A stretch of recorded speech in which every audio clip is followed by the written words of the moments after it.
segunda parte de la mesa.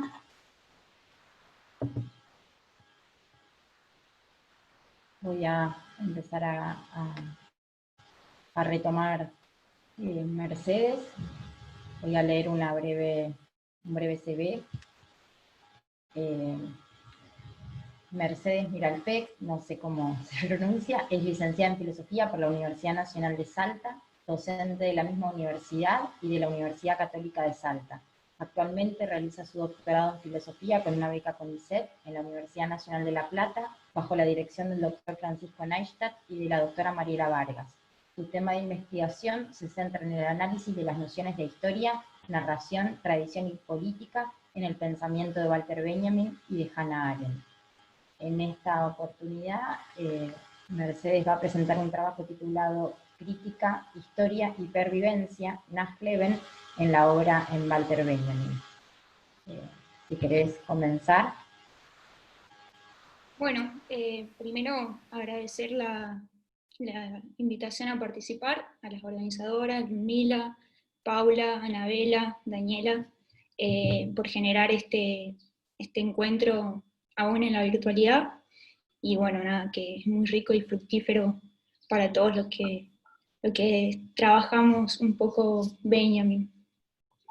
Bueno, yo en realidad no voy a leer el trabajo, voy a explicar brevemente un poco en qué consiste, pero bueno, la idea es pensar o hacer una reconstrucción del concepto benjaminiano de crítica. Como saben, es un concepto que aparece mucho en la obra de Benjamin y lo han puesto de relieve muchos comentaristas. Uwe Steiner, por ejemplo, sostiene que el concepto de crítica es uno de los conceptos centrales dentro de la obra benjaminiana y que transcurre, digamos, o aparece permanentemente en los desarrollos filosóficos de Benjamin. La idea de lo que les quiero presentar ahora es un poco la reconstrucción de ese concepto bajo dos posibles líneas de lecturas. Por un lado, pensar que el concepto de crítica guarda una estrecha, a pesar de los diversos matices que va adquiriendo en el desarrollo filosófico de Benjamin, guarda una cierta relación con las nociones de historia, vida y supervivencia de las obras, y por otro lado, que quizás sería posible establecer una conexión entre la tarea del crítico y la tarea del historiador. Para eso me voy a centrar en tres momentos donde Benjamin desarrolla este concepto. Voy a hablar de la tesis doctoral, del concepto de crítica de arte en el romanticismo alemán, para luego pasar al libro sobre el origen del drama barroco alemán, donde la crítica aparece como mortificación de las obras, y finalmente pensar en cómo Benjamin piensa el concepto de crítica a partir de los años 30 con el encuentro con el materialismo histórico. Y en estos tres momentos voy a intentar poner de relieve estas dos conexiones que me gustaría intentar pensar con ustedes. Bueno, en relación a la tesis doctoral, el concepto de crítica de arte en el romanticismo alemán, allí Benjamin va a intentar indagar en los trabajos de los románticos tempranos la posibilidad de una crítica del arte. Para eso se va a oponer o se va a enfrentar a dos posiciones que son antagónicas, una posición dogmática, que sostenía que la crítica de las obras debía estar regida por un sistema externo a la obra, es decir, que los criterios de validez debían estar fuera de ella, y una posición escéptica que impugnaba directamente la posibilidad de una crítica. Frente a estas dos posiciones, Benjamin encuentra en los románticos tempranos la posibilidad de una crítica inmanente, es decir, una crítica que parte de la obra y establece sus criterios de validez de ella misma. Esta posibilidad de una crítica inmanente está dada, o mejor dicho, Benjamin llega a ella por el concepto de reflexión que estaba operando, digamos, en los filósofos en los románticos tempranos, especialmente en Fichte. Recordemos que Fichte entendía la reflexión como un movimiento que partía desde una conciencia hacia un objeto, y luego del objeto hacia una conciencia, y en este doble movimiento se fundaba una autoconciencia, que era absoluta y que Fichte había, digamos, postulado como la existencia de este yo absoluto. Schlegel y Novalis van a compartir esta noción fictiana de reflexión, pero en vez de pensar al absoluto como el yo, van a pensar el absoluto como un sí mismo. Y esto permite pensar en las obras como centros, en las obras de arte como centros de reflexión. Y aquí es donde para Benjamin la crítica aparece como necesaria e inmanente en la obra. Benjamin va a decir que la obra aporta en sí misma una exigencia que está dada porque la obra guarda en sí misma su germen de criticabilidad. Bueno, la criticabilidad hay que entenderlo como esto, como una exigencia de la obra misma sí, como una exigencia para poder ser de alguna manera completada. Esta criticabilidad se desarrolla en el medio de la reflexión. Entonces Benjamin dice que la crítica es como un experimento mediante el cual se estimula la reflexión de la obra, por la que ésta es llevada a la conciencia y el conocimiento de sí mismo. Aquí vemos que la crítica, en estos ensayos, en la tesis doctoral sobre el concepto de crítica de arte en el romanticismo alemán, aparece como una crítica redentora, porque de alguna manera viene a completar a la obra mediante justamente la exigencia o lo que se conoce con el concepto de criticabilidad. Una vez que se despliega la reflexión y el conocimiento de las obras, para los románticos quedaban disueltas y conectadas entre sí en la idea del arte.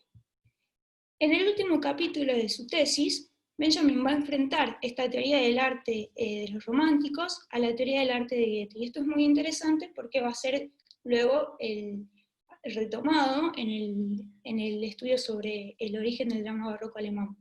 Benjamin dice que con Goethe se llega al punto fundamental de la historia del concepto de la crítica, y además sienta la base para el desarrollo del propio concepto benjaminiano de crítica. A diferencia de los románticos, Goethe va a sostener que las obras imitan arquetipos, y en esta imitación las obras quedan definidas como torso. Y por eso, va a decir Goethe, no es posible concebirlas bajo la unidad de la idea del arte. Y bueno, y esto es precisamente lo que Benjamin va a retomar en el estudio sobre el drama barroco alemán. Ahora voy a pasar al libro sobre el barroco alemán, donde va a aparecer, como adelantaba, la crítica como mortificación de las obras. Entonces, lo importante es que retener acá que con los trabajos de los románticos, Benjamin asegura la posibilidad de una crítica que parte de la obra misma como una exigencia. Con el Trauerspiel vamos a ver que lo que va a entrar en escena va a ser un poco la historia. Como escritos preparatorios para el libro sobre el drama barroco alemán, Benjamin escribe 2 ensayos titulados Trauerspiel y tragedia, y el significado del lenguaje en el Trauerspiel y la tragedia. Ahí realiza una distinción entre el tiempo histórico que se consuma en la tragedia y el tiempo histórico que no es consumado en el Trauerspiel. Esto lo ha desarrollado también muy bien Francisco. El tiempo en el Trauerspiel que no se consuma, dice Benjamin, porque la muerte de los personajes indican que la obra continúa de un modo espectral, dice Benjamin, donde los muertos se convierten en fantasmas. Entonces el tiempo que el Trauerspiel presenta, para Benjamin, está empíricamente indeterminado, es un tiempo que no está dado en la empiria, sino que podemos representarlo como una idea. Para Benjamin, el Trauerspiel es una idea, y por eso va a ser objeto también de la crítica filosófica. En el prólogo de Epistemo Crítico, Benjamin intenta establecer una distinción entre lo que es el conocimiento y la verdad, con el objetivo de liberar de la crítica filosófica sus elementos esotéricos y psicológicos. Mientras que el conocimiento implica la posesión de un objeto por parte de una conciencia, la verdad implica el mero contemplar, ya que está desprovista de intención, va a decir Benjamin. Entonces la verdad y las ideas se autoexponen. Ahora bien, desprovista de intención, Benjamin dice que la verdad se aloja en el lenguaje y más precisamente en el nombre. Este fue precisamente el error de los románticos, porque otorgaron, o rechazaron, mejor dicho, el carácter lingüístico de la verdad para poner en su lugar asumir el carácter de una conciencia reflexiva. Aquí es donde Benjamin va a pensar que la crítica debe consistir entonces en un despliegue formal del lenguaje, pero que sigue siendo inmanente a la obra. Esto no se modifica en relación a su estudio sobre los románticos. En este despliegue del lenguaje, la crítica va a convertir los contenidos objetivos de la obra en contenidos de verdad. Y en esta transformación, va a decir Benjamin, la obra se afirma como ruina. Y esto entenderlo como la ruina, entender como un fragmento de una totalidad que ha desaparecido en el tiempo. Y aquí, dice Benjamin, se muestra la estructura alegórica del drama barroco alemán, porque en las alegorías lo que va a aparecer plasmado es justamente lo fallido de la historia. Va a decir Benjamin, en las alegorías la historia aparece petrificada. La crítica entonces aquí se va a volver mortificación de las obras, porque lo que va a hacer es asentar el saber fallido en las obras mismas. Dice Benjamin que en cuanto a mortificación de la obra, la crítica no destruye la obra, sino que detiene su movimiento vital. Y aquí introduce toda la noción acerca de que el Trauerspiel trae a escena la historia, pero la historia es justamente fallida. Ahora voy a pasar a lo que Benjamin empieza a desarrollar en los años 30 y que yo entiendo como una crítica materialista. En enero de 1930, Benjamin le escribe una carta a Scholem, donde le comenta su deseo de convertirse en el mejor crítico de la literatura alemana. Inmediatamente después de esa afirmación, anuncia que para lograr ese deseo debía fundar a la crítica como género. Benjamin entendía que fundar la crítica como género implicaba ahora preguntarse por las condiciones materiales de la producción de la obra. Si bien el materialismo histórico ya había puesto énfasis en este último aspecto, Benjamin cree que hay que hacer una corrección a la crítica materialista, porque el materialismo ha perdido, o lo que pierde la crítica materialista en el análisis de la obra es su lado mágico, va a decir Benjamin en uno de los fragmentos. ¿Qué es el lado mágico? El elemento mágico es ese elemento que proclama, de alguna manera, la imposibilidad de enjuiciar a la obra y vincula a la obra con una vida, una especie de sobrevida. Para Benjamin, la actualidad de la crítica reside en ese entonces en que ella hace posible, va a decir, el despliegue de la vida y por tanto la supervivencia de las obras. Benjamin va a decir que en este sentido, como se trata del despliegue y la supervivencia de una vida, el nivel supremo que debe desarrollar el crítico para el análisis de la obra está dado mediante la técnica de la cita. Mediante la cita, dice Benjamin, la obra se toca con la historia mediante la forma de una supervivencia. Y aquí nos resuenan algunos trabajos tempranos vinculados a la traducción, por ejemplo, o a la idea de la fama en las obras.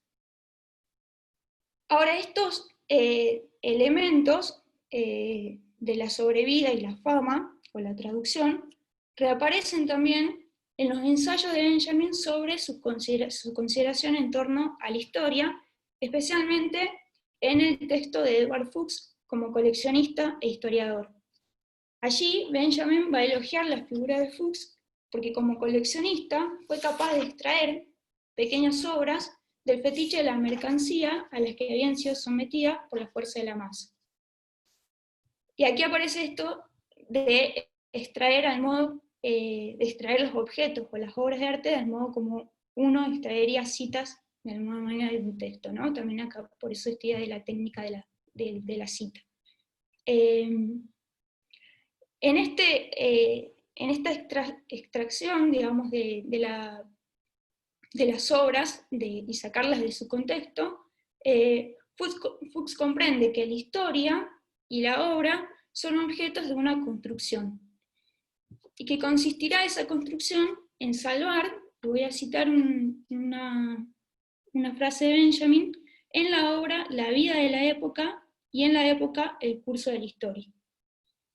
Y esto mismo también aparece formulado, y por eso creo que se puede leer de alguna manera la tarea del crítico, como la tarea del historiador, en la tesis 17 sobre el concepto de historia. Allí Benjamin dice: el materialista histórico se acerca única y exclusivamente a un objeto histórico en cuanto se enfrenta a él como mónada. Esta idea de la mónada también aparece en el texto sobre Fuchs. Y en esta estructura reconoce el signo de una detención mesiánica del acaecer, o dicho de otro modo, de una oportunidad revolucionaria en la lucha por el pasado oprimido. Y la percibe para hacer saltar una época concreta respecto al curso homogéneo de la historia. Así hace saltar una concreta vida de la época y una obra concreta respecto de la obra de una vida. Es la misma expresión o la misma afirmación que utiliza al referirse a Fuchs. Y bueno, y con esto ya quiero ir cerrando, pero uno podría pensar que, al igual que en la tarea de la crítica, que es la de redimir de alguna manera a la obra, a la vida que se encuentra en la obra, la historia también tiene este sentido redentor. Y por eso también la tarea del historiador tendría también podría establecerse algún tipo de conexión con esta tarea del crítico. Y bueno, nada, lo dejo ahí.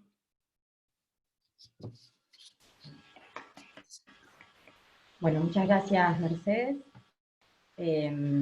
Vamos a pasar entonces a escuchar a Ludmila y después vamos a abrir para comentarios y preguntas. Bien, Ludmila Lebovich es licenciada en Filosofía por la Universidad Nacional de La Plata y docente en Introducción a la Filosofía en la misma universidad. Actualmente es becaria doctoral del CONICET y en el marco del doctorado en Filosofía se encuentra escribiendo su tesis titulada Cuerpo, Experiencia y Montaje, una reconfiguración de la subjetividad como problema compartido entre la filosofía de Walter Benjamin y el Tanztheater de Pina Bausch. Es integrante del grupo de estudios sobre pensamiento alemán contemporáneo, del grupo de estudios sobre el cuerpo y del proyecto PIC titulado Walter Benjamin, de la antropología temprana al materialismo antropológico, constelaciones de lo humano y lo no humano bajo las mutaciones de la modernidad. En esta oportunidad, Ludmila va a presentar un trabajo titulado La filosofía de Benjamin y el pensamiento de la danza. Cuando quieras empezar. Bueno, gracias Pau por la presentación. Bueno, un poco para comentar el estado de la cuestión del que parto, quisiera mencionar que la danza como forma artística ha sido dejada de lado especialmente por la filosofía del arte. No me voy a detener ahora en las discusiones sobre los motivos de esta desatención, pero sí quiero decir que en este marco se vuelve relevante poner de relieve justamente las referencias a la danza por parte de la filosofía, aunque sean referencias marginales, que como se dan, no son referencias generalmente marginales por parte de la filosofía. Y vincular estas referencias a los estudios que se hacen desde el campo de la teoría de la danza. Por su parte, Benjamin, si bien trata distintas disciplinas artísticas, ¿no? Como la literatura, mayormente, el teatro y algunas más novedosas en el momento en el que está escribiendo, como la fotografía y el cine, no dedica gran atención a la danza, para nada, pero sí hace algunas referencias marginales a la danza y a distintos tipos de danza, y me interesaría concentrarme en algunas de estas referencias.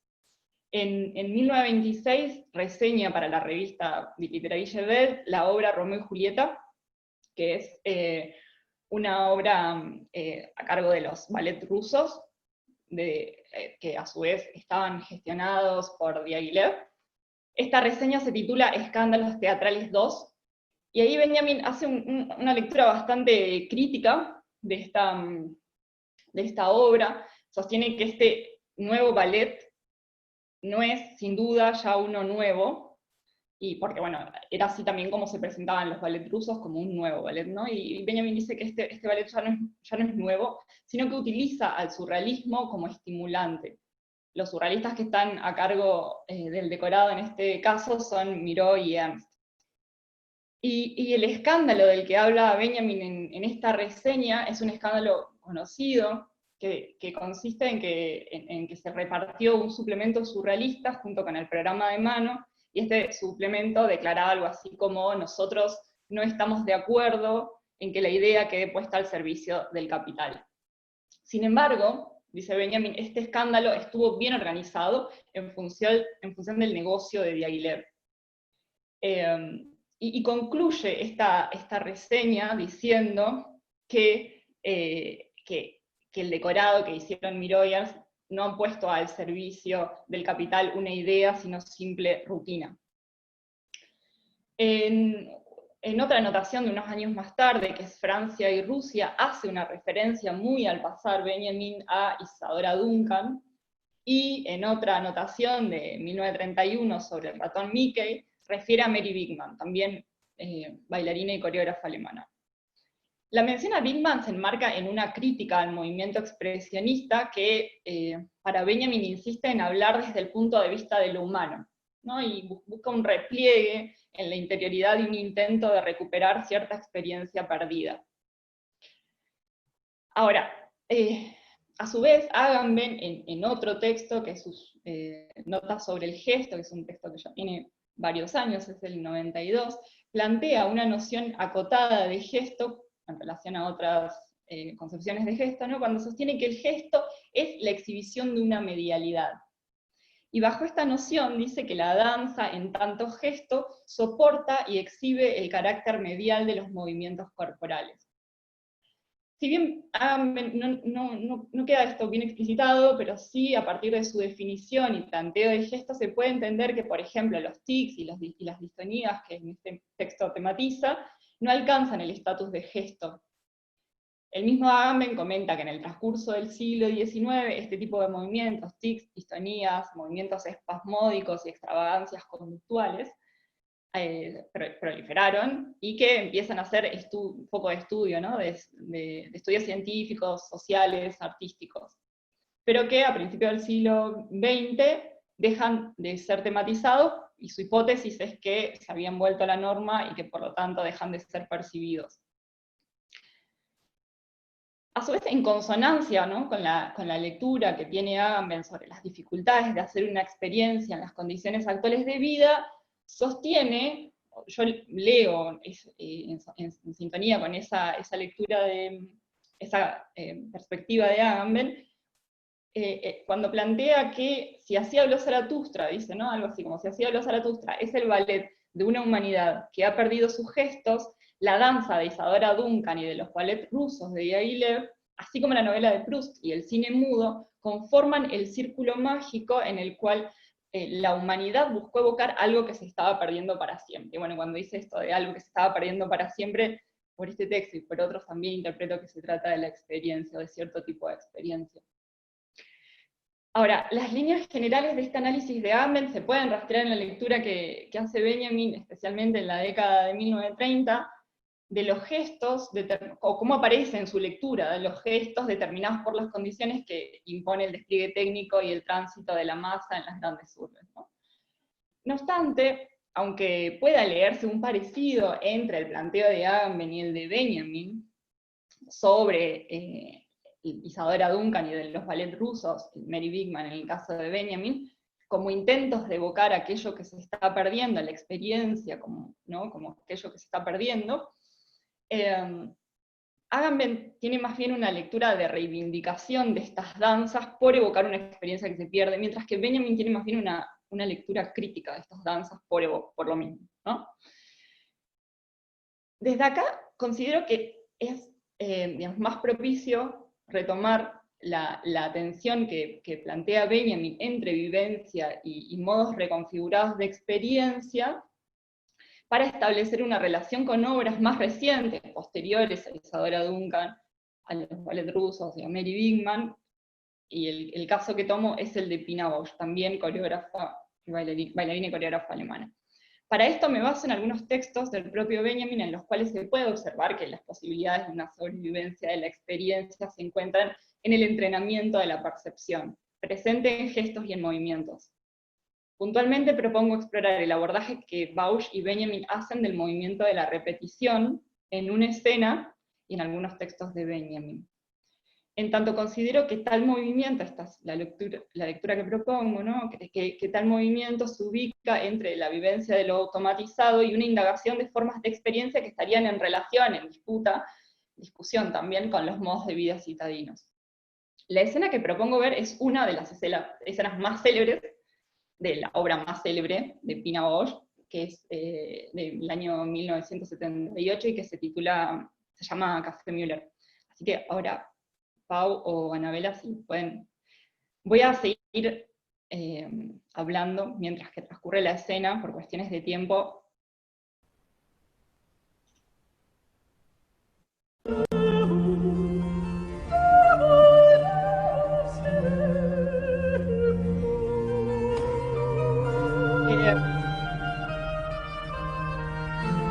En la danza contemporánea, la repetición como forma o herramienta de composición apunta a una ruptura con las estructuras tradicionales de tramas lineales que se desarrollan hasta alcanzar un clímax o punto álgido. Conforma a su vez un procedimiento muy recurrente, especialmente en Estados Unidos, durante las décadas del 60 y 70, que son décadas que Bausch se está formando en Estados Unidos, luego vuelve a y explora. Bausch es una coreógrafa alemana que explora las modalidades y la potencia de la repetición en cuanto objeto de la danza en el escenario. En términos generales, las obras de Bausch presentan distintos tipos de repetición, unísonos, secuencias, la misma secuencia en distintos momentos de la obra. La escena que estamos viendo se corresponde con uno de los de Bausch. Espera un segundito. Sí, estoy viendo ahí. Bien, a ver si podemos bajar un poquito el volumen y repetir esa última parte. Dale, sí.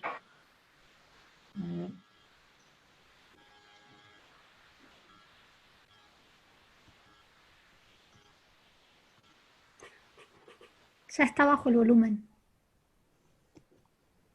Bien. Bueno, hablaba sobre la repetición en términos generales, tanto en la danza como que es un procedimiento recurrente, y también en la danza de Bausch es un procedimiento recurrente. Ahora bien, bárbaro, sí, hasta a ti.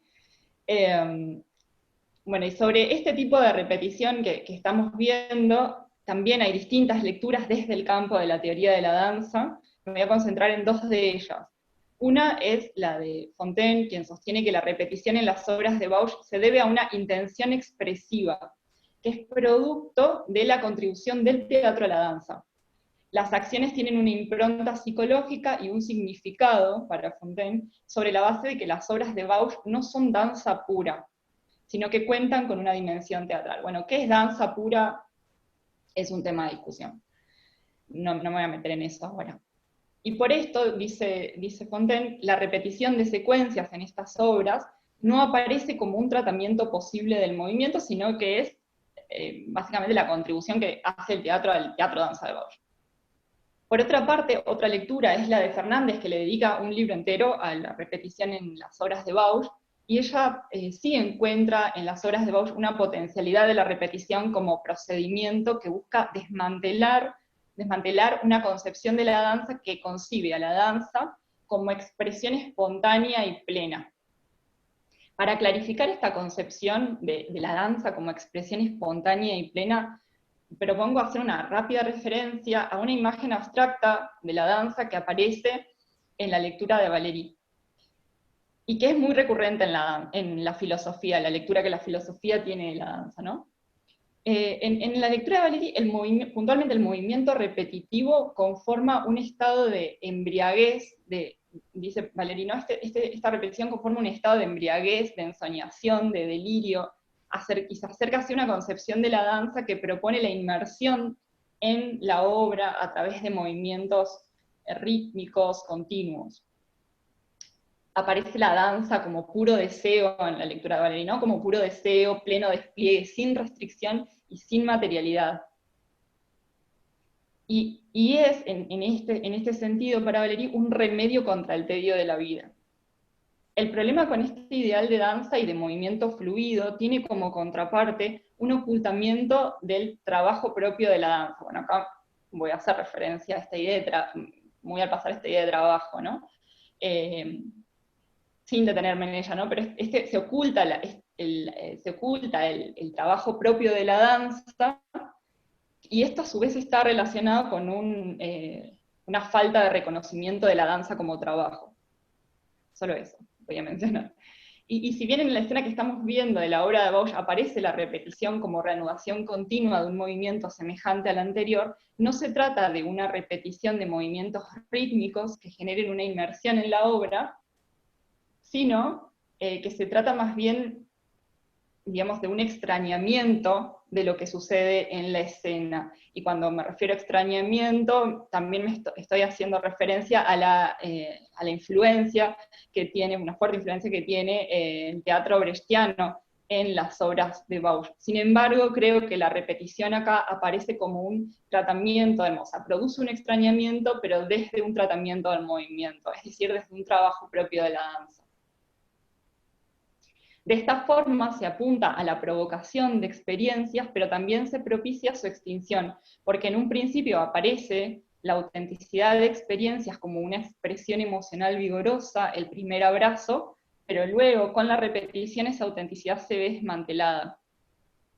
No obstante, con el paso de las repeticiones se da lugar a la experiencia desde un genuino cansancio, agotamiento, sudor, mareo, que expone el trabajo técnico de la danza y expone también la fragilidad y la materialidad de los cuerpos de la bailarina y de los bailarines, ¿no? Se desarma así esa idealización de la perfección del cuerpo y de la danza presentes en lecturas como la de Valéry. En base a esto me pregunto si el tratamiento que Benjamin realiza de la repetición del eterno retorno no es más propicio para pensar la potencialidad de la repetición en danza que la lectura, por ejemplo, de Valéry, ¿no? Que está escribiendo más o menos en el mismo tiempo, en la década del 20 y del 30, aunque Valéry se anima a hablar de la danza también, ¿no? Eso hay que reconocerlo. Y para abordar estas cuestiones propongo detenerme en lo que sigue, en algunas características, solo algunas, de la repetición que Benjamin hace del eterno retorno. Bueno, de modo muy general, la repetición es tratada por Benjamin especialmente en sus pasajes, también en otros textos, pero especialmente acá, y donde estudia distintas dinámicas que apuntan a trazar los rasgos principales del movimiento, concepto nociológico, que es la imagen, que es dialéctica en suspenso, ¿no? Y en el convoluto D, Benjamin recupera especialmente la lectura del eterno retorno de Nietzsche para criticar concepciones filosóficas tradicionales del conocimiento que están fundadas en la linealidad y homogeneidad del tiempo. Según la lectura de Benjamin, el eterno retorno puede, y en esto me quiero concentrar, puede ser vivido como dejar pasar el tiempo, o bien como cargar el tiempo y aguardar. En cualquiera de sus dos formas, la explicitación del eterno retorno es el tedio o el aburrimiento, ¿no? Que es die Langeweile. Ahora, el eterno retorno, que se encuentra bajo la impronta de dejar pasar el tiempo, a su vez puede leerse desde dos puntos. Uno es el del ritmo, de los obreros en la fábrica, el tedio del obrero en la fábrica, al ritmo de las máquinas. Y el otro punto, y que es, digamos, la otra cara de este tedio en la fábrica, del obrero en la fábrica, es la rutina de la burguesía, y uno de los ejemplos que da Benjamin para explicitar esto, a través de una cita, es el de los bailes de salones, que en un momento se habían puesto de moda era de buen tono bailar y había que bailar y era sumamente aburrido, y esto era una suerte de trabajo forzoso para la burguesía, ¿no? Bueno, acá dejar pasar el tiempo tiene la impronta de rechazar y de expulsar el tiempo. Pero también el tedio y el hacer siempre lo mismo, el eterno retorno, es propicio para el soñador, y ahí está ejemplificado con la figura del flaner, quien sigue el ritmo del ensueño. Ahora, lo importante, dice Benjamin, es descubrir el polo opuesto dialéctico del tedio, y de un manotazo, es la imagen que da, ¿no? Y de un manotazo de repente dar vuelta al tejido del tiempo. El tedio es el umbral de grandes hechos, pero para esto es propicio que, en lugar de rechazar el tiempo, se busque cargar el tiempo y aguardar. Bueno, en el narrador también aparecen unas referencias al tedio, pero no me voy a detener en eso ahora. En el marco del proyecto de los pasajes parisinos, y especialmente en sus textos sobre Baudelaire, aparecen referencias de Benjamin a los gestos, aparecen en otros textos también, especialmente en sus textos sobre Brecht, pero acá estas referencias a los gestos también incluyen, digamos, a los movimientos automatizados, a esos tics y distonías que Agamben recuperan su crítica. Pero también Benjamin le adjudica una potencia a los gestos y a los movimientos del flaner. Por otro lado, si bien Benjamin pone de relieve un movimiento repetitivo, embriagador, como el que identifica Valéry para la danza, insiste en la necesidad de la instancia del despertar. A partir de la lectura que Benjamin hace sobre el eterno retorno, distinguiendo estos dos polos, ¿no? y especialmente atendiendo a la lectura que hace en el ensayo sobre Baudelaire, donde problematiza la situación de la percepción y de la experiencia, se vuelve relevante para la investigación que estoy haciendo preguntar también qué supone corporalmente para la percepción el movimiento del eterno retorno, entendido como dejar pasar el tiempo y como cargar el tiempo y aguardar. Desde la comprensión que Benjamin tiene de la percepción, es posible considerar, creo, que el eterno retorno supone un entrenamiento de la percepción. Ahora bien, bueno, no me voy a detener en las discusiones sobre a qué se refiere Benjamin con esto de entrenar la percepción, sino que voy a pasar directamente a abordar la cuestión de qué tipos de entrenamiento se corresponden, según los textos de Benjamin, con el dejar pasar el tiempo y con el cargar el tiempo y aguardar.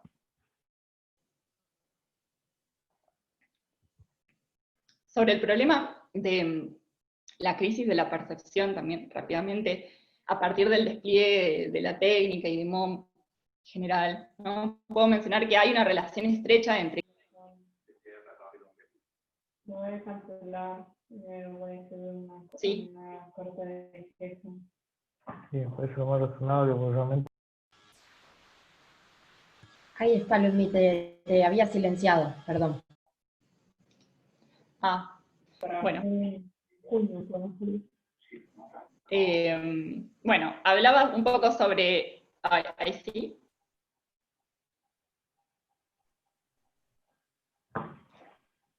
¿Se escucha? Yo te escucho, por lo menos. Sí. Bueno. Bueno, estaba haciendo una reconstrucción media rápida sobre la crisis de la percepción y la relación entre crisis de la percepción y masa. Pero bueno, me interesa insistir en esto, recuperar esto. Estoy leyendo los comentarios, perdón, mientras tanto. Bueno, donde los desarrollos técnicos implican que el individuo se mueva en un medio que impone, ¿no?, los shocks y abundantes alteraciones en las condiciones previas y nuevas condiciones que sí, es posible, digamos, una adaptación a los nuevos medios, a los nuevos ambientes, pero a costas de una serie de pérdidas desfavorables. Y esto incide en la conformación de una masa compacta. Ahora bien, el despliegue de la técnica implica tanto y acá me interesaría también charlarlo esto con Alexis y con la lectura que venías haciendo, Alexis, porque creo que involucra tanto una sobreestimulación, el despliegue de la técnica, como un entrenamiento, y todo lo que a su vez también involucra la tensión entre, por un lado, alienación sensible el adiestramiento, ¿no? El dressur, y la vivencia, y por otro lado el ejercicio y la experiencia. Este ambiente tecnológicamente alterado modifica las disposiciones de la percepción, o en términos de Bookmore, del sistema sinestésico, y en esta situación el adiestramiento conduce a movimientos estrictamente repetitivos, continuos y uniformes basados en la memoria voluntaria de respuestas condicionadas, donde las conexiones son automáticas y redundan en gesticulaciones automáticas, por ejemplo, ¿no? Las gesticulaciones del trabajo en serie y el keep smiling, por ejemplo, que son reflejos que operan de parachoques mímicos. En este continuo de repeticiones, el eterno retorno aparece en términos de dejar pasar el tiempo, donde no es posible la instancia de actualización ni de experiencia. Siguiendo la lectura de Bookmore, estos reflejos defensivos conforman una adaptación, como decía, ¿no? Conforman una adaptación que protege, pero lo hace al precio de paralizar al organismo, privándolo de la imaginación para desplegar un carácter activo, así como también de ciertas dimensiones de la memoria. Bookmore dice, ¿no? Que este sistema sinestésico deviene anestésico. El adiestramiento que conlleva a ese adiestramiento que conlleva el control social del sistema sinestésico y la generación de una masa compacta, Benjamin enfrenta la ejercitación de las disposiciones de la percepción por parte del arte, que se da a sí mismo la tarea de deshacer esa alienación sensible o de la sensibilidad, ¿no? El ejercicio consiste también en la repetición, pese al adiestramiento, da lugar a elaboraciones de conexiones desde relaciones de movimientos que emergen de modo involuntario. Bueno, esto puede remitir a las imágenes de pensamiento, una vez no es ninguna y ejercicio. Le agradezco a Nicolás por las referencias a estos textos. Un ejemplo paradigmático que aquí es relevante por la impronta que tiene el movimiento es, según la lectura de Benjamin, Baudelaire, ¿no? Quien, como el flaner, se deja llevar, y me interesa recalcar en esto del movimiento, ¿no? Se deja llevar por la tentación de perderse en la multitud, no tiene una actitud de contemplación de las masas desde afuera, sino que la potencia de su postura está dada desde en la tensión entre encontrarse contagiado del influjo de la masa y a la vez defenderse de ella. De esto se sigue que Benjamin encuentra en esa tensión que vive Baudelaire una clave para pensar la experiencia con las condiciones de vida actuales, puesto que el poeta para Benjamin consigue, ¿no? Hacer una experiencia de la vivencia. Bueno, a partir de la lectura que Benjamin hace de estos dos polos del eterno retorno, y retomando la escena gaussiana, a la que me refería antes, y a las distintas interpretaciones que se hacen desde el campo de la teoría de la danza, me gustaría señalar, a modo de consideración final, lo siguiente: que en esta escena aparecen ciertos gestos que se repiten continuamente, poniendo de relieve la repetición mecánica, como la del baile de salón, desde un trabajo técnico con el movimiento de la repetición. En este sentido, tal escena registra una pérdida de la gestualidad, pero también deshace una concepción de danza como expresividad plena. El teatro danza de Bosch, desde su trabajo con el movimiento de la repetición, produce una tensión entre el principio y el final de la escena, provocando un extrañamiento del gesto desde un genuino cansancio, agitación, ¿no? Mareo, por parte de la bailarina y de los bailarines. Cuando el gesto se repite hasta el agotamiento físico, el sentido que en una primera instancia pudo haber tenido dicha acción se ve extrañado en favor de otros sentidos no completamente determinados. La potencia de la repetición en la danza de Bosch se encuentra entonces en la tensión misma de la repetición mecánica, del dejar pasar el tiempo y del cargar el tiempo. Esta tensión propicia una ejercitación de la percepción. Como lo nota Benjamin respecto de Baudelaire, y sobre la base del pensamiento de Benjamin, es posible ver en la obra gaussiana una inscripción de cierto tipo de experiencia en el seno de la vivencia, sin intentar conservar una experiencia previa, como sería el caso de los ballet rusos o de Isadora Duncan, Mary Bigman también, y sin desacreditar de lleno y definitivamente los ritmos citadinos.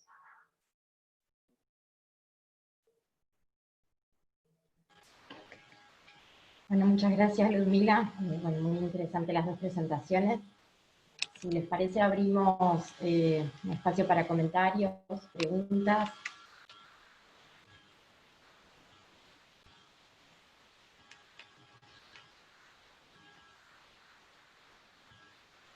Bueno, empiezo yo. Voy a empezar con quería hacerte una pregunta a Mercedes.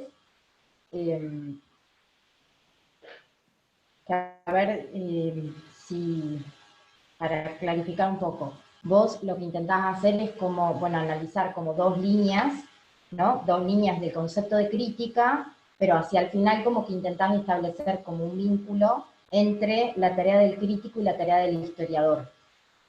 Mi pregunta sería, ¿no? Como que en esta relación entre lo que sería, si no, poniéndolo en otros términos, la primera línea, ¿no? de la crítica y la segunda línea, que estaría más, o sea, la primera línea que está más vinculada a la crítica de arte, y la segunda línea que vendría a estar más a partir de la década del 30, en el marco de la crítica, de una crítica de la historia, o de una crítica materialista. Mi pregunta en realidad, como que intenta ver si, digamos, vos crees que esta crítica de arte, que aparece como en la etapa más académica de Benjamin en su tesis doctoral y en el libro sobre el Trauerspiel, digamos, ya tiene ciertos rasgos de lo que va a ser posteriormente, digamos, una crítica materialista. Es decir, si ya se puede encontrar activos, digamos, de una crítica política en el concepto mismo de crítica de arte que aparece en el Benjamin del 19 y 20 y pico. ¿Se entendió más o menos la pregunta? Sí, creo que sí. Yo creo que en realidad, o sea, creo que el interés que se mantiene a lo largo de, o lo que yo leo del concepto de crítica en los años tempranos, y el concepto de crítica ya más desarrollado y vinculado a la historia, es esta noción de vida de las obras, ¿no? que aparece muy tempranamente en los escritos, sobre todo sobre, por ejemplo, la traducción, o en el mismo romanticismo, digamos, donde aparece como la obra como algo orgánica, y que Benjamin va de alguna manera matizando, y que, bueno, eso es lo que me parece que más que el concepto de, como que si el concepto de crítica va adquiriendo diversos matices a lo largo de la obra de Benjamin, lo que se mantiene es el interés por la vida, digamos. Y en ese sentido también me parece que se puede establecer como alguna analogía en esta idea de la tarea del crítico, como exponer o, digamos, hacer, sí, o sea, como focalizarse en la fama o en la sobrevivencia de esa vida, como la tarea del historiador, que aparece como también para redimir lo frustrado que ha quedado en la historia, ¿no? Entonces, en ese sentido, me parece que no sé si podría decir que ya está de alguna manera contenida en los escritos tempranos esta crítica política, o digamos, sí, como una conciencia más política, pero sí me parece que el interés sigue siendo la vida, ¿no? La vida de las obras, y en ese sentido me parece que en Fuchs de alguna manera se condensan esas dos tareas, porque Fuchs es coleccionista, o sea, colecciona caricaturas, se preocupa por los desechos, digamos, en ese sentido, y a la vez también está escribiendo o está construyendo una historia a otra, digamos, ¿no? Esto leído también bajo, digamos, la luz o el signo de lo que Benjamin ya había dicho acerca del fin del arte de narrar en el narrador, que ahí también hay una referencia al arte del coleccionista como el nuevo, o al cronista, digamos, como nuevos narradores, ¿no? Entonces, en ese sentido, me parece que el crítico y el historiador, lo que hacen es sacar de su contexto algo de fallido, podríamos decir, de la historia, como esta idea del trapero, o el sí, me parece está buena la imagen esa del trapero, y que el interés es por la supervivencia de esa vida, ¿no? Bien, bueno, gracias, Mercedes. Quieren pasar a preguntar Francisco y Ernesto. Si quieren primero hacer la pregunta a Francisco, a continuación Ernesto, y después responden las chicas. Bueno, gracias Paula, me gustó muchísimo esta mesa y su articulación tanto con la mesa anterior, en torno a los autómatas por una parte y la tradición por la otra, la teología, y aquí digamos la focalización en la idea de crítica, que en parte me parece también en relación con la pregunta que había hecho Anabela, cuál es el lugar en la tradición, de la tradición subalterna, y si en definitiva las críticas o la destrucción de la tradición que se lleva adelante en la modernidad es a secas una destrucción, o si es más bien el pasar un cepillo a contrapelo para despejar tradiciones oprimidas o subalternas. Me parece que todo este tema de la crítica también en el fondo está en relación con eso, y la problemática analizada de la repetición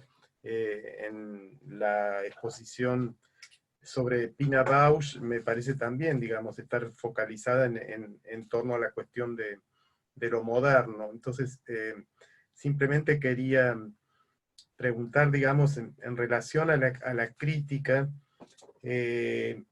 ¿cómo situarías la conexión entre la idea de una crítica que al principio está focalizada en la obra de arte, y que luego se expande a la problemática de la historia, o de la razón histórica, como diría Dilthey, y de la modernidad? Entonces, ¿cómo se conectaría, digamos, la crítica y la crisis? Es un poco eso. Benjamin tenía un proyecto con Brecht a mediados de los 30, que era el de crisis y crítica, en sentido justamente invertido del título de Koselleck, ¿no? De crítica y crisis. Y entonces la pregunta sería, bueno, ¿de qué crisis se trata, digamos, en la modernidad? Si es una crisis de lo moderno mismo, o la modernidad como crisis de la tradición, o si la modernidad es sinónimo de crisis permanente, una crisis de la que no se puede salir, y dónde se ubicaría ahí, digamos, este lugar de la crítica en Benjamin, ¿no? Es un poco eso, es decir, pasar de la obra de arte a lo moderno mismo. Y me parece que mostraste muy bien, digamos, el punto de fisura entre Goethe y los románticos, y cómo Benjamin explota al máximo, corriéndose de la mera reflexión, digamos, romántica, y pasando por el tema de la mortificación y de la ruina. Entonces, ¿cómo se vincularía eso, digamos, con la idea de la modernidad, digamos, como una crisis, muy peculiar, digamos, ¿no? Que parece convertirse, digamos, en una crisis total y generalizada. Y en relación a la pregunta, a la segunda exposición de Ludmila, hay muchísimas cosas para decir, y me encantó, digamos, el juego tan original de tomar a Benjamin desde la danza, porque no es algo que francamente esté hecho. Me parece que estás arando en un terreno muy novedoso y lleno de posibilidades, como bien lo muestras. Y me parece bien el tema ahí de la repetición a propósito de Café Müller. Lo único que quería simplemente preguntar es si no hay esa repetición. En el fondo vos mostraste que es una pseudo repetición, porque en realidad, vista como repetición desde una perspectiva, desde otra perspectiva, sin embargo, podemos perfectamente observar desde el lugar del espectador que hay una evolución en ese juego de repetición, que pasa en realidad de una situación o de una posición en el comienzo a una total perplejidad o casi a un campo, digamos, de agotamiento de la expresión, digamos, al último. Es decir, hay una puesta en crisis de la expresión misma, digamos, en el gesto repetitivo, y se termina arruinando toda autenticidad.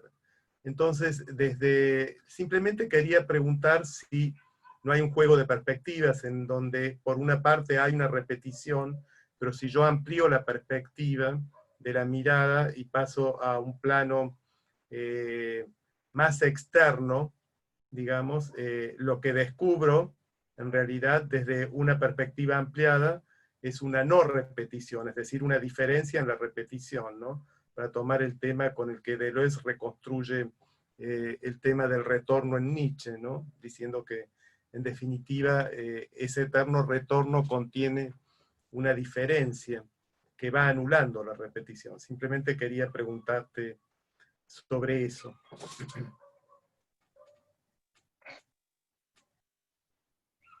Bien, bueno, nada, en principio agradecerles muchísimo las exposiciones, todas las del bloque anterior también, la verdad me encantaron, me llevo muchísimas ideas y pensamientos para seguir explorando, pero bueno, el concepto de crítica me parece tremendamente interesante. Y quizás quería hacer una pequeña reflexión que, bueno, puede terminar siendo una pregunta, pero en principio lo que yo veía sobre la tesis doctoral del 20, sobre los románticos, en relación con el libro sobre el Trauerspiel, es tratar de pensar hasta qué punto hay una continuidad o una discontinuidad entre el concepto de crítica, entre uno y otro, porque si bien en la sección final de la tesis doctoral contrasta las ideas de Schlegel y Novalis con las ideas de Goethe, y bueno, ahí de alguna manera eso después parece que en el libro del Trauerspiel un poco la cuestión de la reflexión se corre, pero también en el apartado donde Benjamin vincula la noción de crítica vía el concepto de reflexión a las teorías que llama proto-románticas del conocimiento de la naturaleza. En ese apartado, ahí parecería que Schlegel y Novalis están bien cerca de Goethe en el sentido de que aportan esta idea de que el sujeto, ¿sí?, de la crítica sería la obra misma, ¿no? Y en este sentido se piensa la crítica inmanente, así como el sujeto del conocimiento de la naturaleza, tanto para Goethe, Schlegel y Novalis, vendría a ser en gran parte la naturaleza misma, ¿no? Y acá aparecen estas referencias que después va a retomar incluso en el concepto de aura, ¿no? Esto de que la perceptibilidad es una tensión, y de que en todos los predicados en los que vemos al fósil, el fósil también nos mira, ¿no? Entonces, quizás haya un arco, ¿sí?, en los distintos conceptos de crítica que tenga que ver con una cuestión de cuestionar de alguna manera una caracterización antropocéntrica de la crítica, ¿no? Y esto también se podría relacionar con esta otra concepción más monadológica que aparece en la cita que mencionabas, Mercedes, de Fuchs, pero bueno, que también estaba un poco operando ya, ¿no?, me parece, en las reflexiones sobre el Trauerspiel, y pienso particularmente en la carta a Rang, a Christian Rang, ¿no?, donde él, o sea, trae a cuento la cuestión de la monadología, en relación a pensar que la crítica tiene que darse en la noche de la naturaleza, ¿no? Entonces, por ahí, ¿qué te parece esta idea de alguna manera proponer que hay una perspectiva no antropocéntrica que un poco atraviesa las distintas concepciones de la crítica? Nada, eso, no sé si se entendió, pero bueno, voy pensando, y son ideas que no tengo muy maduras todavía.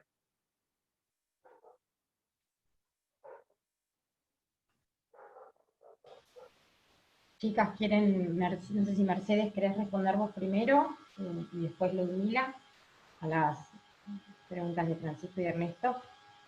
Bueno, primero gracias por las intervenciones, me hicieron pensar un montón.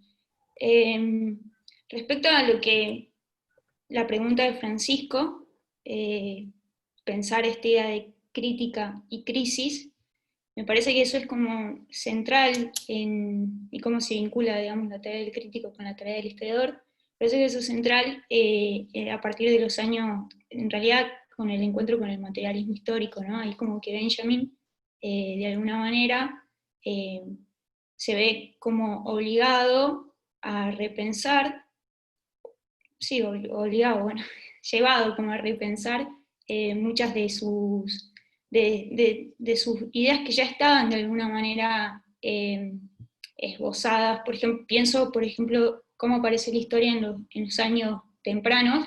También hay una crítica, que no es que hay una crítica en los años 40, ahí aparece la crítica, ¿no?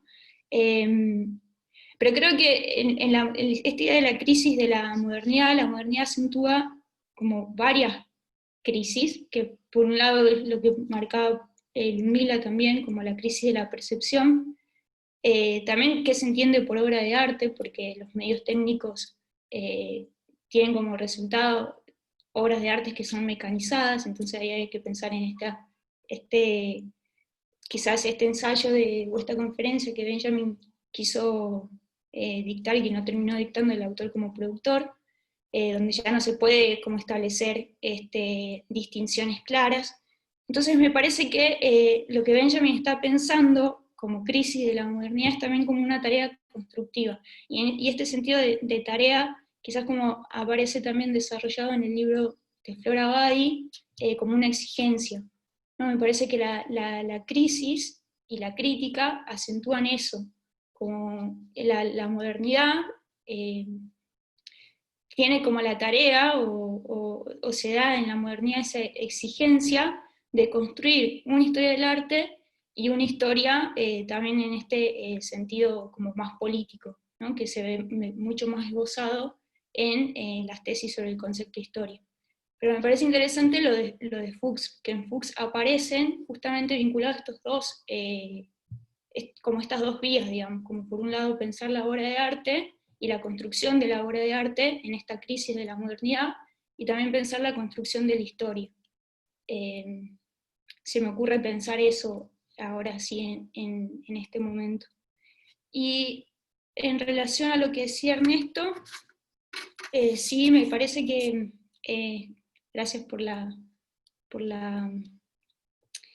intervención, sí me parece que hay alguna continuidad con el trabajo de los románticos y esta idea de la crítica inmanente, ¿no? Que esta es una idea que es la obra misma exige, ¿no? Entonces no hay intencionalidad, digamos, no hay algo subjetivo ahí, ¿no? Es la crítica misma que exige su propia, perdón, es la obra misma que exige su propia crítica. Entonces ahí sí habría un corrimiento de esta idea antropocénica, ¿no? Pero también me parece que ahí interviene, y yo no lo he trabajado, pero estaría bueno pensarlo, como la idea esta de historia natural, que Benjamin va a desarrollar muy, muy bien, digamos, en el libro sobre el origen del drama barroco alemán, ¿no? Donde ahí la historia de esa natural no remite precisamente o hace alusión más a esta vida o esta supervivencia y no a algo antropoceno.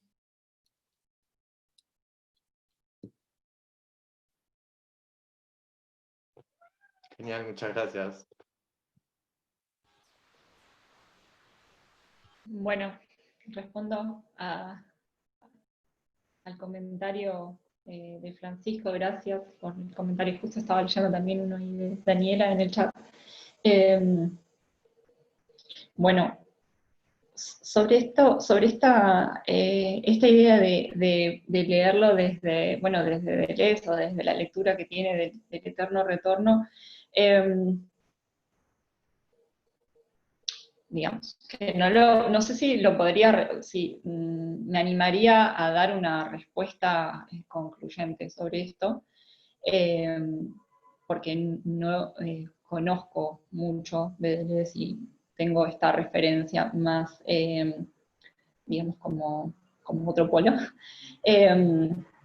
Pero sí creo que, digamos, sí creo que es potente esta lectura que hace Benjamin acá en la obra de los pasajes sobre la repetición, porque me permite,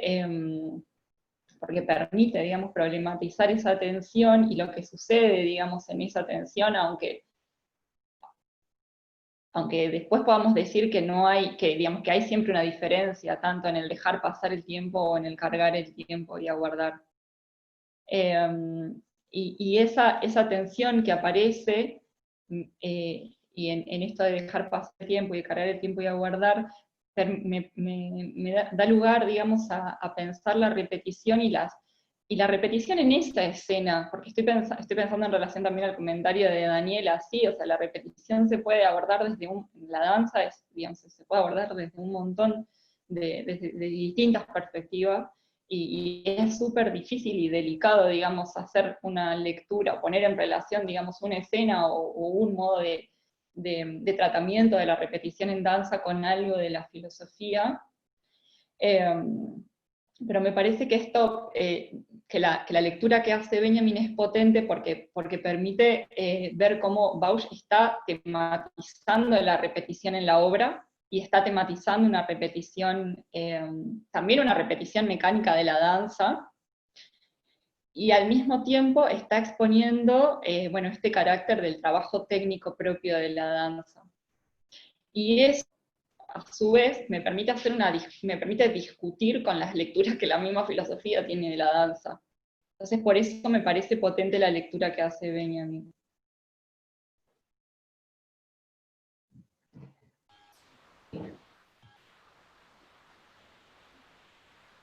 Pero bueno, lo sigo pensando.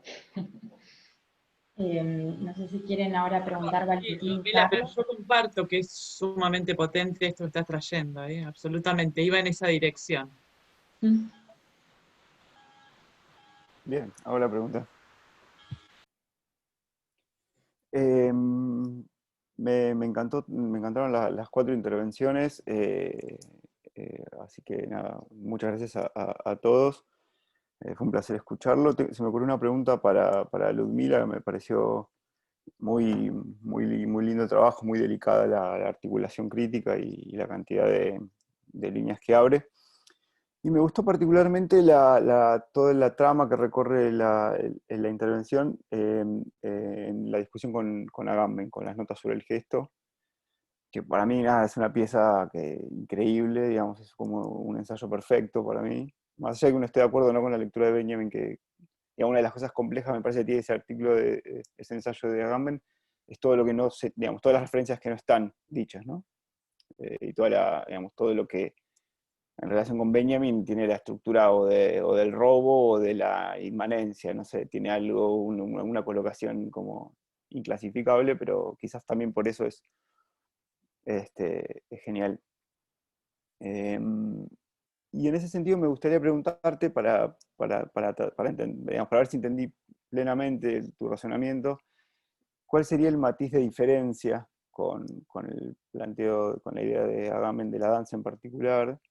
Sobre todo, digamos, teniendo en cuenta y te digo dos cosas de cómo yo leo ese ensayo. Por un lado, si en Agamben la exposición de lo que vos señalaste, tener la exposición o la exhibición de la medialidad es también un señalamiento, me parece, de una falla en el movimiento, ¿no? Por un lado, en Agamben. Digamos, eso que Agamben denomina pérdida del control, por un lado. Y teniendo en cuenta, a su vez, que en Agamben ese señalamiento es el acceso no solo a la recuperación de la experiencia, que vos lo señalabas, sino también a la verdad del movimiento mismo como gesto liberado de función. Es decir, se exhibiría en esa zona de falla la esencia misma del gesto como, digamos, el gesto originario, podría decir uno, como un gesto sin función, ¿no? Y que el movimiento humano sería el proceso de adiestramiento de un gesto que inicialmente surgió como liberado de toda función y que era simplemente señalamiento de su propia potencia. Digamos, no sé si, o sea, que me gustaría preguntarte digamos, si está de acuerdo con estos dos señalamientos y en ese punto cuál sería la razón por la que habría un matiz de diferencia entre el pensamiento de Benjamin y la lectura que hace Agamben de eso. Esa sería la primera pregunta, y después como más como curiosidad, una segunda que sería, ¿qué función cumple la velocidad en la escena que vos señalabas? O sea, si habría que pensar ahí una dimensión específica de aceleración, y sobre todo en relación con lo maquínico que eso abre, y como pregunta, una pregunta desfachatada, digamos, porque me imagino que es un problema que para vos debe ser importante y que se me ocurre así como viendo lo que nos propones, si la danza podría ser pensada como un terreno de emergencia del no humano, es decir, si esa dimensión más o menos, para conectar con lo de Alexis, el, el- el bailarín como autómata que pareciera uno poder leer en lo que vos nos mostraste, haría que el escenario y que el episodio recortado de danza no sería un volverse no humano del humano, digamos, estaríamos asistiendo en ese proceso, quizás de la aceleración, por ejemplo, a la emergencia de un no humano, de pronto, ¿no? En el medio del cuerpo. En fin, esas dos preguntas. Muchas gracias. Mi turno, ¿no? Ahí voy. Eh, También súper agradecido y le expreso toda mi admiración a las 4 presentaciones. Me encantaron. Y sobre, a ver, tenía como un comentario sobre, y otro para Ludmila. Pero para Mercedes, más que nada, como algo que, no sé, una relación sobre la cual no estoy seguro, lo planteo como pregunta, pero quizás podría ser interesante de explorar, son las aperturas que hace el propio Benjamin, ¿no? A tomar otras filosofías para pensar sus conceptos, ¿no? En este caso de crítica, cuando aparece en el prefacio, en el prólogo epistemocrítico, ¿no? Va a convocar, ¿no? a Platón y a Leibniz, ¿no?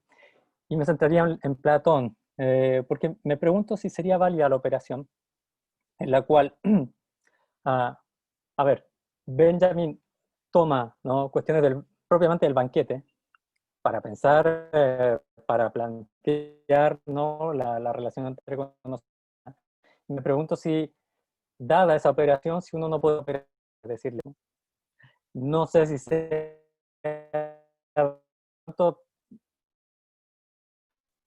sería legítimo pensar, ir al banquete, ¿no? Seguir la línea del banquete y pensar la crítica inmanente ahí, o pensar la relación entre conocimiento y verdad en el banquete, en el discurso de Sócrates, o en la obra misma, ¿no? en la manera de avanzar, ¿no? hacia el discurso de la verdad, ¿no?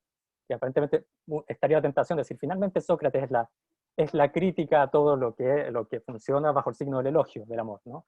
Pero el elogio del amor podría estar también, se puede leer como finalmente como concepciones posesivas, finalmente como conocimiento, tal como lo está planteando Benjamin, ¿no? En el fondo la pregunta es, ¿podemos ir de vuelta hacia Platón con la idea que nos está planteando Benjamin, tomando el mismo banquete, ¿no?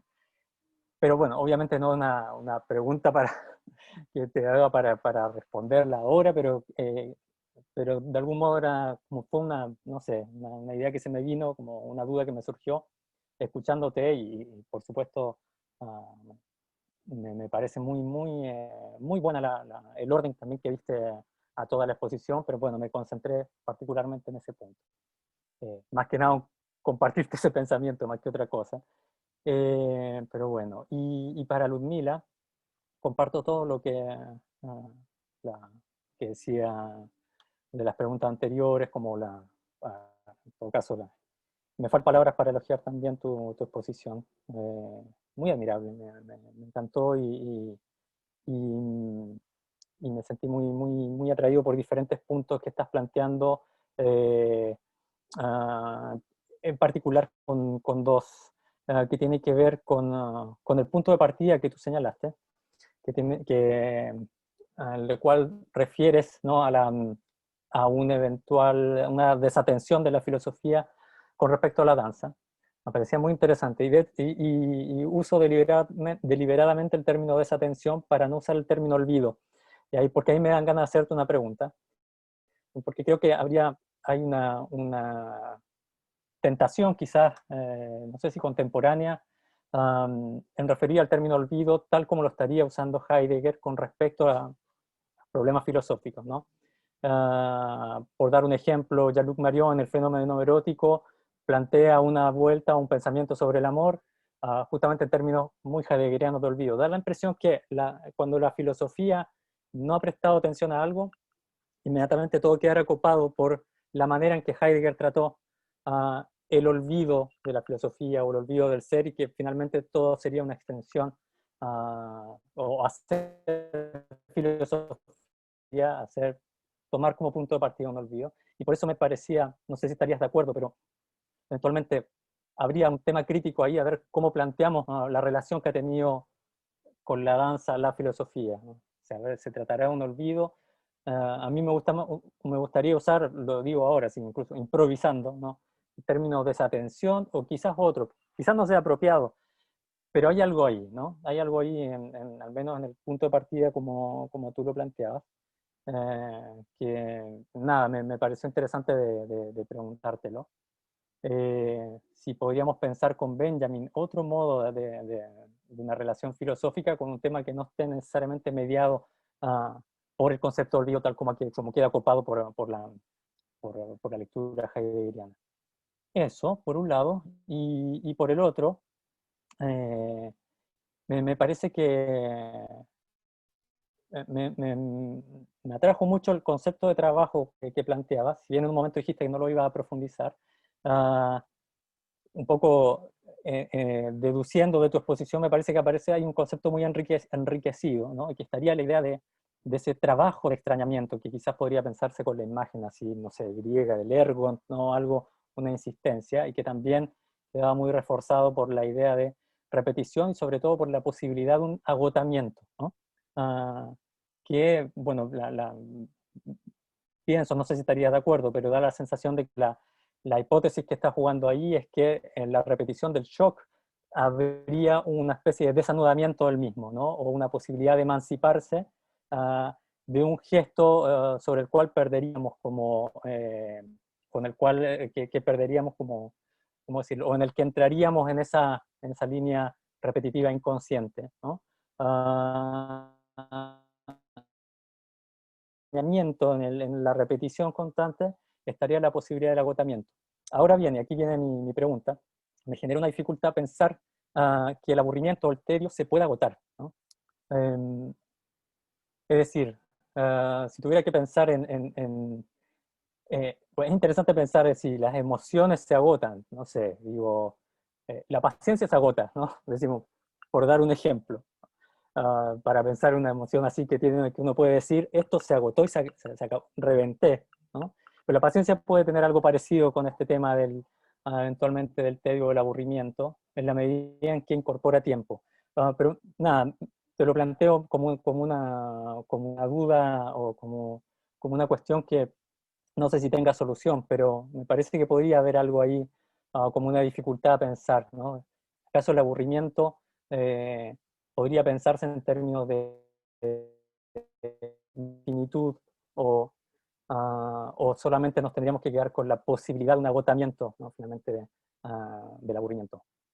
Eso, y de vuelta le agradezco por la exposición.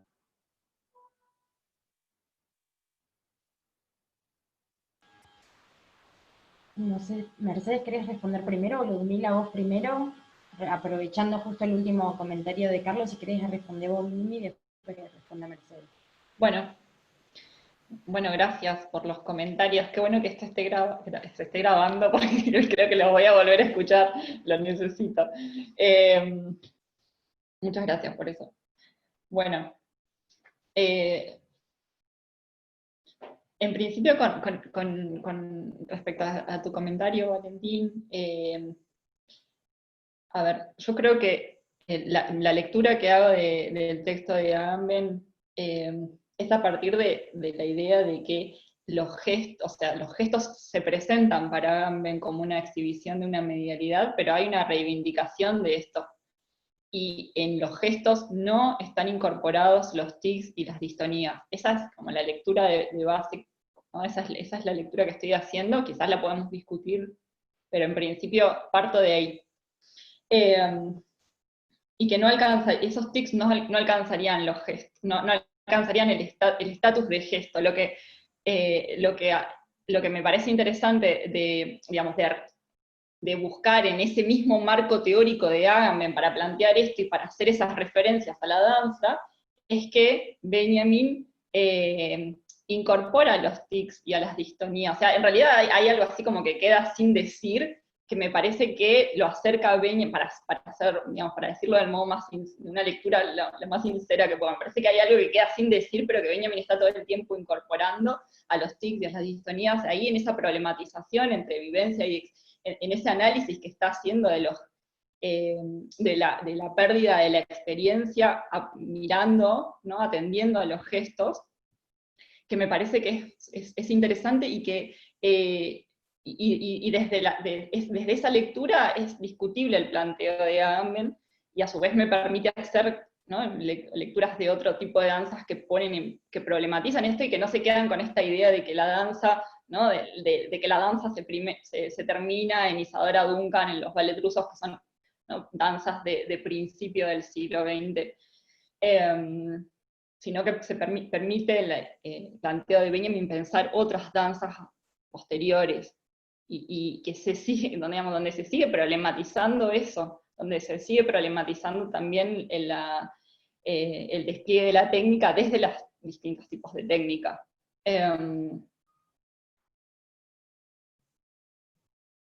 Y bueno, y me pareció interesante por eso las lecturas las diferentes lecturas que se pueden hacer de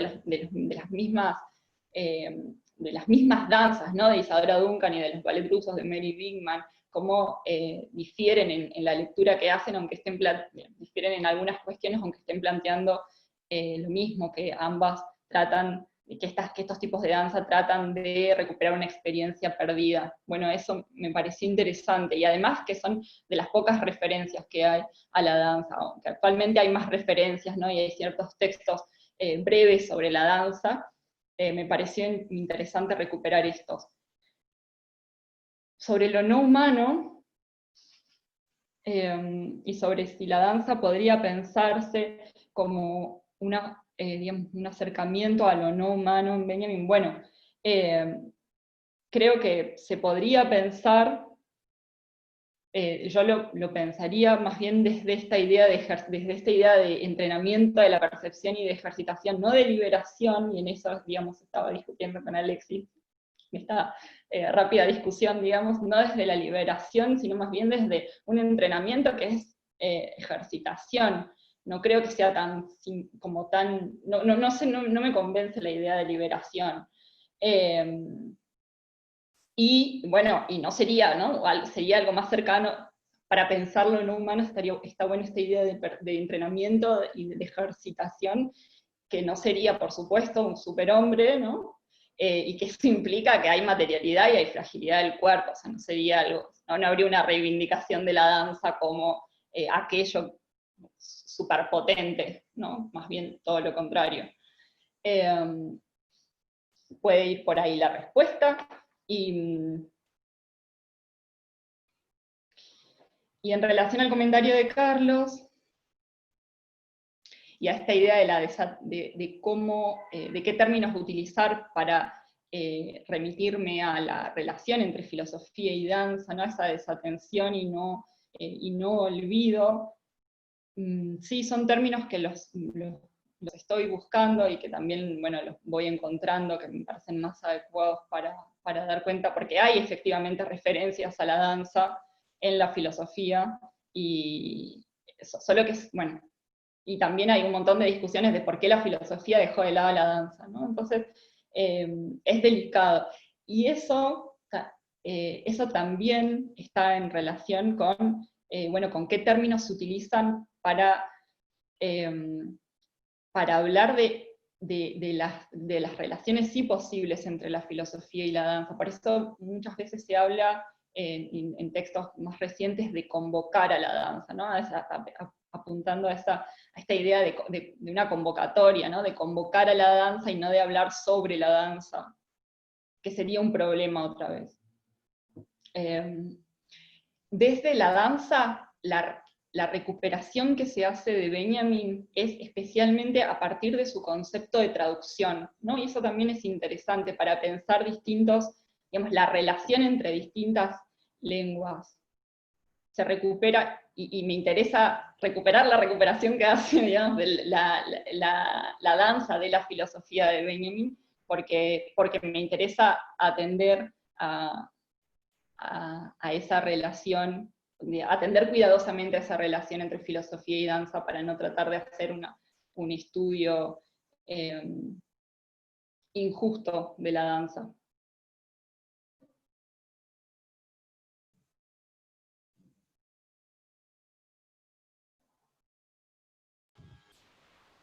Mercedes, ¿querés continuar vos respondiendo?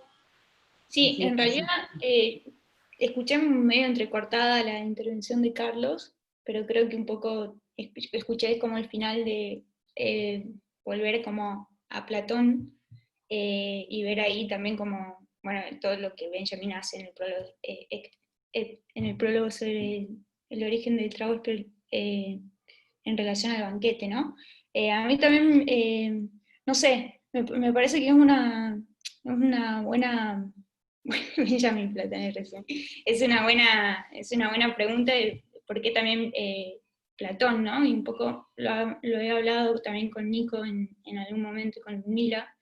Me parece que ahí en el prólogo aparece esa idea, bueno, que Benjamin intenta de alguna manera fundar el concepto, o no fundar el concepto, sino que Platón le sirve para pensar en términos de idea, ¿no? Y ahí en términos de que no hay intencionalidad y tampoco continuidad, ¿no? Y ahí también pensar esta idea del método filosófico como un rodeo, ¿no? Entonces me parece que el recurso, no escuché bien la pregunta, pero me parece que el recurso a Platón también tiene que ver todo esto con el erotismo, también esta idea de que es un deseo, que no es una posesión, pero también esto, ¿no? Para fundar precisamente esta idea de discontinuidad, por un lado, y no intencionalidad, fundada en este método de rodeo, de este método filosófico como un rodeo, ¿no? Eso, se me ocurre pensar ahora.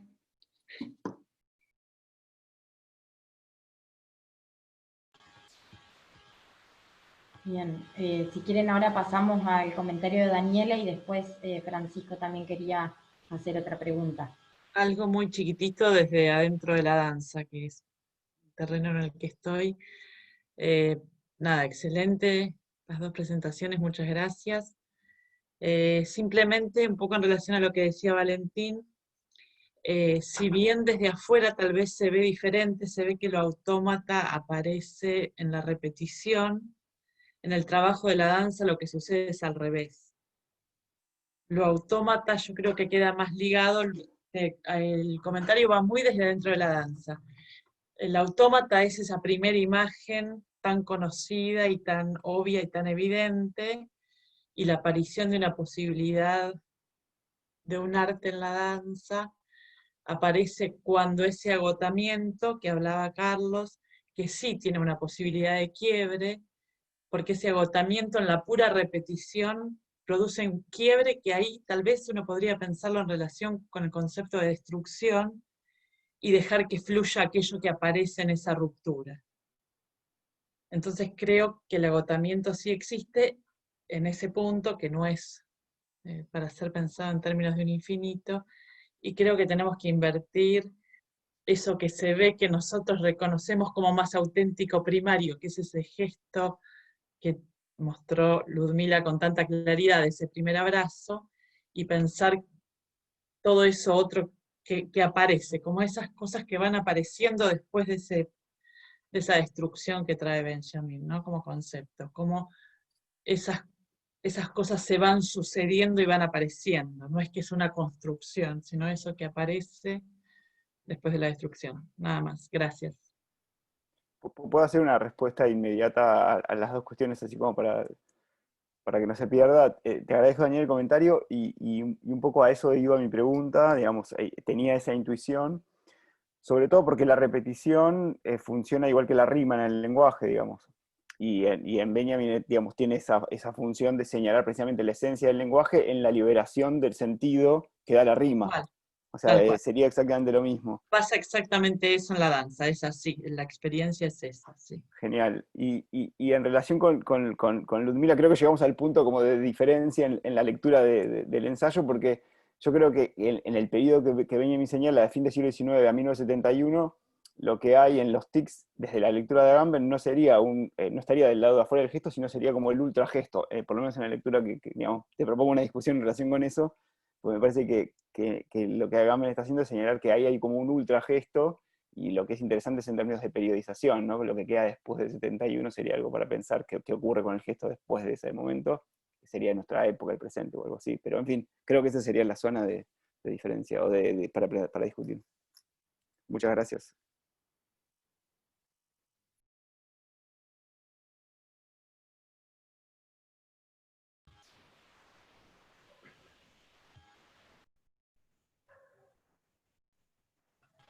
Francisco, si querés hacerlo. Bueno, sí, es muy breve lo mío y es simplemente una, en parte un volver a la primera pregunta y que le había hecho a Ludmila y retomando, sin embargo, algunos de los señalamientos muy interesantes de Valentín y también de Daniela.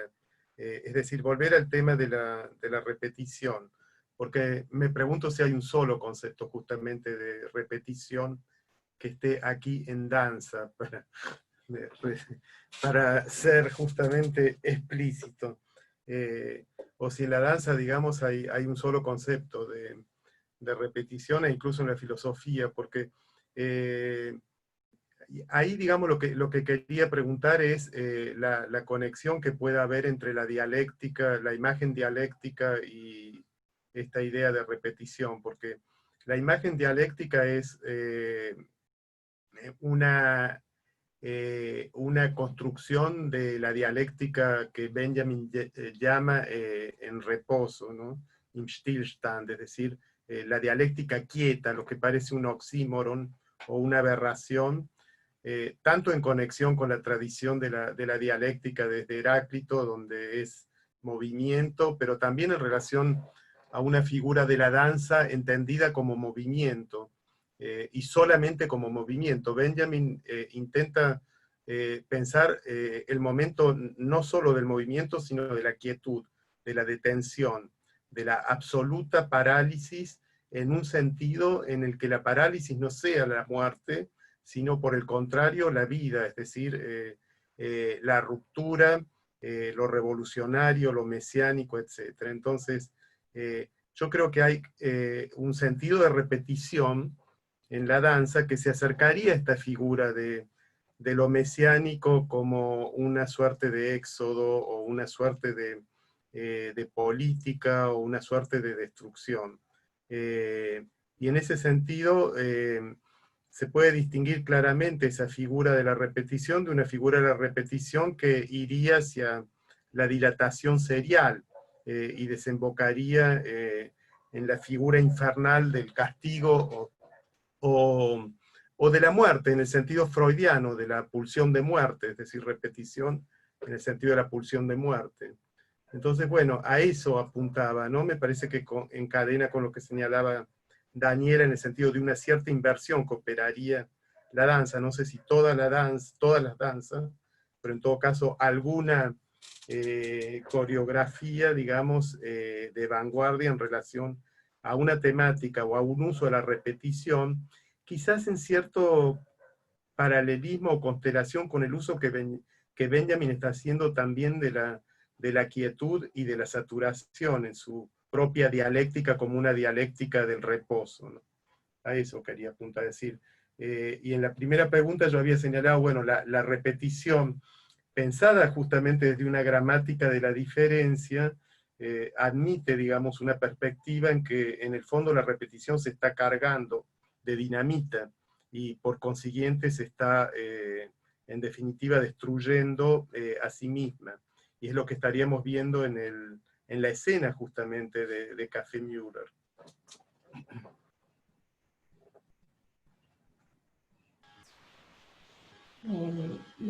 Bueno, aprovecho la pregunta de Francisco para leer el comentario que hace Nicolás también en el chat, que me parece que va en sintonía, así Ludmila puede responder. Nicolás hizo un comentario para Lud, que no hace falta que responda, en la línea de lo que viene diciendo. Me pregunto si no habría al menos dos formas de pensar la repetición a partir de Benjamin. Por una parte tendríamos la cadena de montaje de la producción fabril, de la que habló Ludmila, ligada a una cierta idea de automatismo como gobierno, diría Alexis, y que podríamos pensar como eterno retorno de lo mismo, y una idea de repetición no compulsiva en el montaje de Bausch, cuyo fin parece ser desmontar o desmembrar el movimiento para que aparezcan la singularidad de los gestos, es decir, un automatismo, pero ahora entendido como juego, Alexis Seguin. En este caso se trataría de un eterno retorno de lo diferente que se puede vincular a esa estructura temporal que Benjamin llama lúdicamente una vez no es ninguna, Einmal ist keinmal.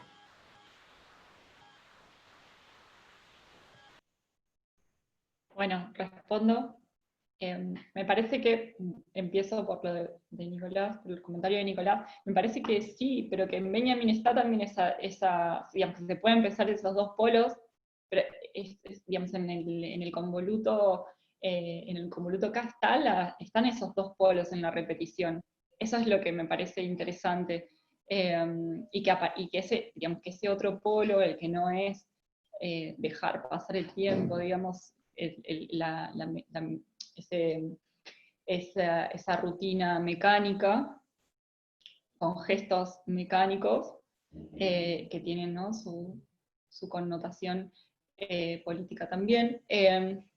Me parece que, digamos, por un lado está eso, pero por otro lado también está la repetición y la lectura del eterno retorno como repetición, que es cargar el tiempo, y esa repetición por la lectura que hace Benjamin de los movimientos del Flaner y después las relaciones, ¿no?, que aparecen entre el Flaner y Baudelaire, es que ahí aparece una lectura de la repetición que es como que es ejercitación del gesto, o sea, que es ejercitación y que daría lugar al tipo de gestos que está probando, digamos, que Benjamin lee, que está probando Baudelaire, por ejemplo, y en su trance, y ese tipo de movimientos, ¿no? Y ahí, por ejemplo, bueno, y la figura del Flaner sería y ese dejarse llevar sería una instancia intermedia, entiendo, porque hay una reivindicación de eso, pero también hay una crítica de Benjamin ahí a ese simple, digamos, dejarse. ¿No? Son distintas dinámicas de movimiento que me parece que que Benjamin retoma para pensar esa otra dinámica que es la de la imagen dialéctica, digamos que también se va cargando Benjamin hasta llegar a ese concepto que es sumamente potente y que es sumamente difícil, creo yo, verlo, y digamos, ponerlo así tan de relieve en una escena. Yo creo que digamos, desde la obra de Bausch eso se ve más digamos, en las escenas en las que aparece una tensión entre distintas imágenes, ¿no? La obra de Bausch presenta un montaje de imágenes. Lo que nosotros vimos es una imagen y aparecen distintas imágenes en una misma escena, y muchas de esas imágenes aparecen como citas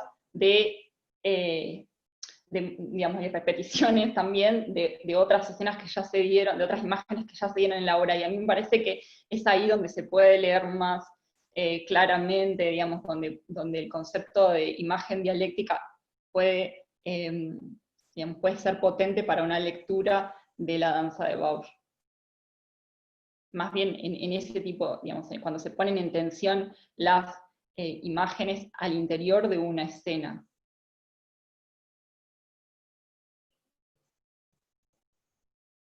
Y bueno, perdón, y con respecto a lo que había dicho Valentín, a tu respuesta, Valentín, será cuestión de releerlo y pensarlo y discutirlo también, ¿no?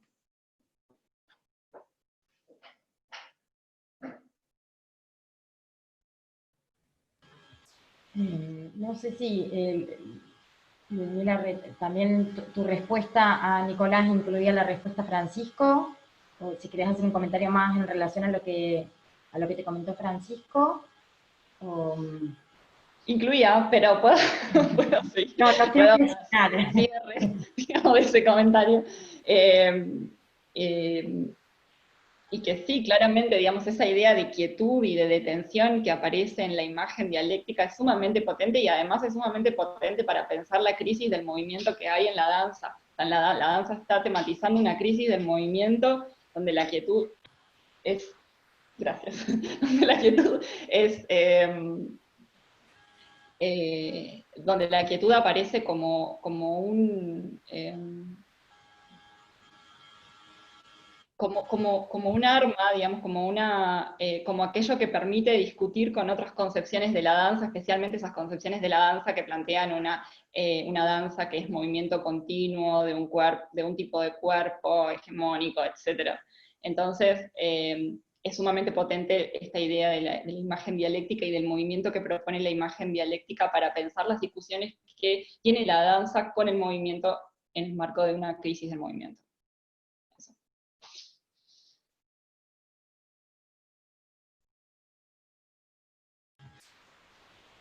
Bien, buenísimo. ¿Algún comentario más?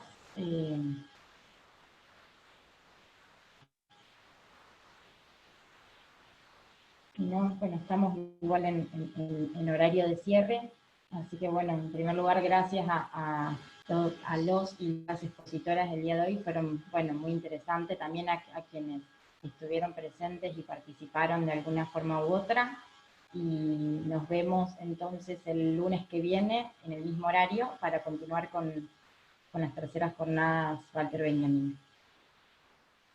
No sé si Ana me estoy olvidando de algo. No, perfecto. Muchas gracias a todos, a todas. Nos vemos entonces. Chao, gracias. Hasta luego. Gracias.